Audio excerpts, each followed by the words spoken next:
केंद्र सरकारने भाडेकरार 2025 हा नवीन नियम लागू केला आहे।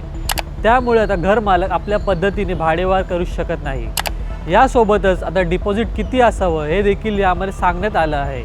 नवीन नियम काय आहे त्याची सविस्तर माहिती आपण आजच्या या व्हिडिओतून जाणून घेणार आहोत। नमस्कार, मी सौरभ बोळे आणि आपण पाहतात एबीपी माझा।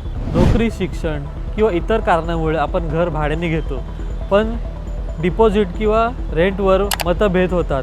यामुळे केंद्र सरकारने नवीन नियम लागू केला आहे।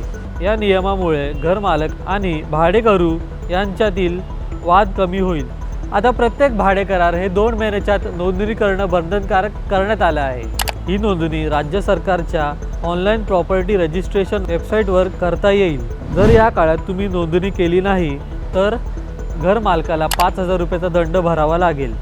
यासोबत रेंट डिपॉझिट म्हणून फक्त 2 महिन्याचंच भाडं घेण्यात येईल। जर एखाद्या घर मालकाला भाडेवाढ करायची असेल तर त्याला 2 महिन्यापूर्वीच नोटीस द्यावी लागेल। जर समजा घर मालकाला भाडेकरूला घरातून काढायचं असेल तर त्याला योग्य नोटीस आणि कायदेशीर प्रक्रिया करूनच भाडेकरूला काढता येईल। समजा एखाद्या भाडेकरूनी जर सलग 3 महिने भाडं थकवलं तर घर मालक त्या विरोधात ट्रिब्युनलकडे जाऊ शकतात।